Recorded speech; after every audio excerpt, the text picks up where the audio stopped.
வணக்கம் யூவர்ஸ். ஜெய ஜெய சங்கர ஹரஹர சங்கர. மகா பெரியவாளின் மகிமைகள் நாம் அறிந்ததே. பெரியவா பற்றிய பெருமையான பல செய்திகள், அனுபவங்கள் தினந்தோறும் முகநூலிலும் வாட்ஸ்ஆப்பிலும் படித்து தெரிந்து கொண்டிருக்கிறோம். அவற்றில் சிலவற்றை அனுபவிக்கலாம் வாருங்கள். படித்ததில் பிடித்தது. பெரியவா சரணம். ஜெய ஜெய சங்கர ஹரஹர சங்கர. எனக்கு உடம்பு சரியாகணுங்கிறதுக்காக ஒரு பசுமாட்டை கஷ்டப்படுத்தலாமா? இது பெரியவா. பெரியவாளுக்கு கொஞ்சம் உடம்பு சரியாக இல்லை. எந்த மோசமான உடல் உபாதையிலும் அவர் ஒரு நாள் கூட தன் அனுஷ்டானங்களை விட்டார் என்பதில்லை, பூஜையை விட்டார் என்பதில்லை, ஏதோ சுருக்கமாக பூஜையை முடித்தார் என்பதும் இல்லை. நாமோ ஹச் என்று ஒரு தும்மல் வந்துவிட்டால் கூட ஏதோ பெரிய வியாதி வந்த மாதிரி குளிக்க கூட யோசிப்போம்.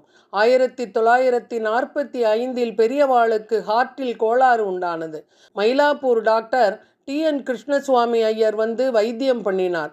பெரியவா கொஞ்ச நாள் பேசாமல் அவர் சொன்னதை கேட்டுக்கொண்டாலும் தான் பாட்டுக்கு சிவனே என்று தன் காரியங்களை பார்த்து கொண்டிருந்தார். ஒரு நாள் டாக்டரிடம், நீ கொடுக்கிற அலோபதி வைத்தியம் போரும் என்று நிறுத்திவிட்டு பாரிஷதர் ஒருவரிடம் மேலகரம் கணபாடிகளை அழைச்சிண்டு வா என்று உத்தரவிட்டார். கணபாடிகளை பெரியவாளுக்கு ரொம்ப பிடிக்கும். முதலில் அவரிடம் உள்ள வேதம், அதோடு வைத்தியம், ஜோசியம் எல்லாம் அவருக்கு கைவந்த கலை. அவர் வந்தால் பெரியவா நேரம் போவது தெரியாமல் அவரோடு நிறைய விஷயங்களை பற்றி பேசுவார். கணபாடிகள் வந்து பட்டு துணி போர்த்தி பெரியவாளுடைய நாடியை பார்த்தார். ஒரு பசுவுக்கு தினமும் நாகமரத்தோட தடையை, அதாவது இலையை மட்டும் ஆகாரமாக கொடுக்கணும். பெரியவாளுக்கு அந்த பசுவோட பாலை மட்டும் கொடுக்கணும் என்றார். சரியா போச்சு.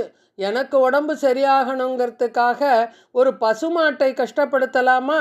நாகத்தடை மட்டும் அதுக்கு எப்படி போரும்? கோகத்தி தோஷம் வந்துட்டா என்ன பண்ணுறது? ரொம்ப கவலையோடு கேட்டார்.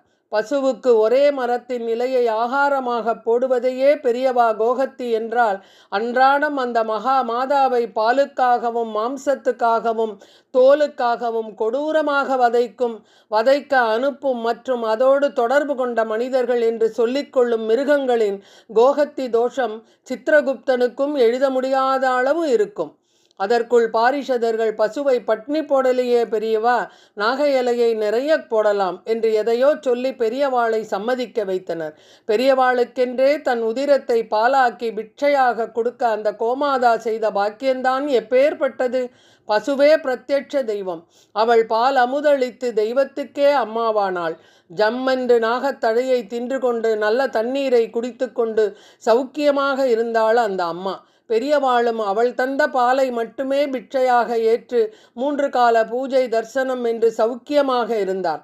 இதை பார்த்து கொண்டிருந்த பாரிஷதர்கள், பக்தர்கள் சிலர், என்னத்துக்கு நமக்கெல்லாம் இந்த தண்டமான மனுஷ ஜென்மா, ஒன்றுத்துக்கும் உபயோகம் இல்லாமல் இந்த பசுவா பிறந்திருந்தா இந்த ஜென்மா கடைத்தேறி இருக்கும். பெரியவாளோட பிட்சைக்கு பாலை கொடுக்க இந்த பசு என்ன புண்ணியம் பண்ணித்தோ என்று மனமுருகினார்கள்.